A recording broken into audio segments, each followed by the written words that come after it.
لوگ پیار کے لیے ہوتے ہیں اور چیزیں استعمال کے لیے۔ بات تب بگڑتی ہے جب چیزوں سے پیار کیا جائے اور لوگوں کو استعمال کیا جائے۔ توبہ کے لیے کانوں کو ہاتھ لگانا ضروری نہیں، گناہوں کو ہاتھ نہ لگانا ضروری ہے۔ عروج پر بھی آؤں گا ضرور ایک دن، میرا ساتھ چھوڑنے والوں، میرا زوال ساری عمر کا تو نہیں۔ اے میرے رب، جیسا صبر تو نے مجھے روزے کی حالت میں بھوک پیاس کے لیے دیا تھا، ویسا ہی صبر مجھے میری زندگی کے ہر معاملے میں دے۔ آمین۔ ان لوگوں کو کھونے سے ڈرو جن کے نزدیک دوستی کے رشتے خون کے رشتوں سے زیادہ عزیز ہوں۔ دنیا کا سب سے خوبصورت پودا محبت کا ہوتا ہے، جو زمین میں نہیں بلکہ دلوں میں اگتا ہے۔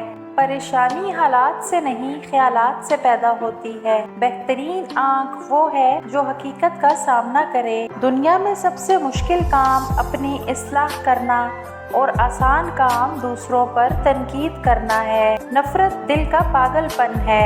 انسان زندگی سے مایوس ہو تو کامیابی بھی ناکامی نظر آتی ہے۔ مشکل وقت آ جائے تو کسی کا احسان مت لو، کیونکہ مشکل 4 دن اور احسان زندگی بھر کا۔ اتنے خشک نہ بنو کہ توڑ دیے جاؤ، اور اتنے نرم نہ بنو کہ نچوڑ دیے جاؤ۔ وقت مٹی ڈال دیتا ہے یادوں پر، ماضی پر، آرزوؤں پر، غلطیوں پر، چاہتوں پر، یہاں تک کہ رشتوں پر بھی۔ زخم چھپانا بھی ایک ہنر ہے، ورنہ یہاں ہر ایک کے ہاتھ میں نمک ہے۔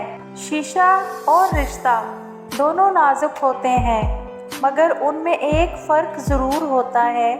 شیشہ غلطی سے ٹوٹتا ہے اور رشتہ غلط فہمی سے۔ خدا سے مدد چاہتے ہو تو غریب بے سہارا لوگوں کی مدد کرو۔ دنیا آرام گاہ نہیں بلکہ امتحان گاہ ہے۔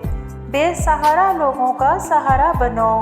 میری قسمت میں بھی ایسا کوئی سجدہ کر دے جو میرے سارے گناہوں کا مداوع کر دے۔ ساری دنیا سے چرا کر مجھے اپنا کر دے، میری مٹی کو خدایا سونا کر دے۔ میں تیرا چاہنے والا ہوں مگر ہے حسرت، جن کو تو چاہتا ہے مجھ کو بھی ویسا کر دے۔ ایک نظر اپنے گنہگار پہ کر کے مولا، اپنی رحمت کا حقدار ہمیشہ کر دے۔ بہت سکون ہے اس میں جسے لوگ نماز کہتے ہیں۔ برداشت اور خاموشی ہر ناپسندیدہ عمل کا ایک شریفانہ جواب ہے۔ ماں باپ کے نام، نیند اپنی بھلا کر سلایا ہم کو، آنسو اپنے گرا کر ہنسایا ہم کو۔ درد کبھی نہ دینا ان ہستیوں کو، اللہ نے ماں باپ بنایا جن کو۔ طوفان آنا بھی ضروری ہے زندگی میں، تاکہ پتہ چلے کون ہاتھ پکڑ کر بھاگ رہا ہے اور کون ہاتھ چھوڑ کر۔ یا اللہ، جب تک میری زندگی ہے تب تک مجھے اس قابل رکھنا کہ زندگی کے کسی موڑ پر میرے ماں باپ میری خدمت، ہمدردی اور فرما برداری سے محروم نہ ہوں۔ یا اللہ، مجھ سمیت ہر پڑھنے والے کے حق میں یہ دعا قبول فرما۔ آمین۔ جانتے ہو اذیت کیا ہے؟ اپنی آنکھوں کے سامنے اپنی اہمیت کو کم ہوتے ہوئے دیکھنا اور پھر بھی خاموش رہنا۔ درود شریف در حقیقت اینٹی ڈپریشن میڈیسن ہے۔ جو ڈپریشن بڑھتا جائے دوا کی مقدار بڑھا دیں۔ جس دن ہم یہ جان لیں کہ سامنے والا غلط نہیں، صرف اس کی سوچ ہم سے الگ ہے، تو زندگی سے بہت سے دکھ ختم ہو جائیں گے۔ والدین سے محبت کرو، کیونکہ ماں باپ دوبارہ نہیں ملتے۔ ادب کا دروازہ اتنا چھوٹا اور تنگ ہوتا ہے کہ اس میں داخل ہونے سے پہلے سر کو جھکانا پڑتا ہے۔ جب اعتبار کسی سے اٹھ جائے تب اگلا بندہ قسم کھائے یا زہر، فرق نہیں پڑتا۔ نصیب کا لکھا مل کر رہتا ہے، کب کہاں کیسے یہ سب میرا رب جانتا ہے۔ بدی کا موقع ہوتے ہوئے بدی نہ کرنا بہت بڑی نیکی ہے۔ دنیا میں کچھ حادثے ایسے ہوتے ہیں جو سمجھا دیتے ہیں کہ ماں باپ کے سوا کوئی مخلص نہیں ہوتا۔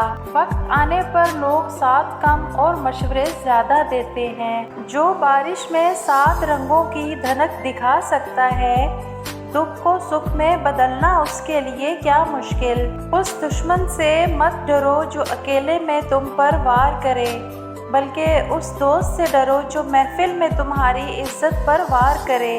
ہر وقت اپنا تن اور من پاک رکھو، کیا خبر کس وقت خدا سے ملاقات ہو جائے۔ انگریزی اتنی پڑھ لی کہ انگریزوں کو پڑھا سکتے ہیں، اور قرآن اتنا نہیں پڑھا کہ باپ مر جائے تو بیٹا اس کا جنازہ پڑھا لے۔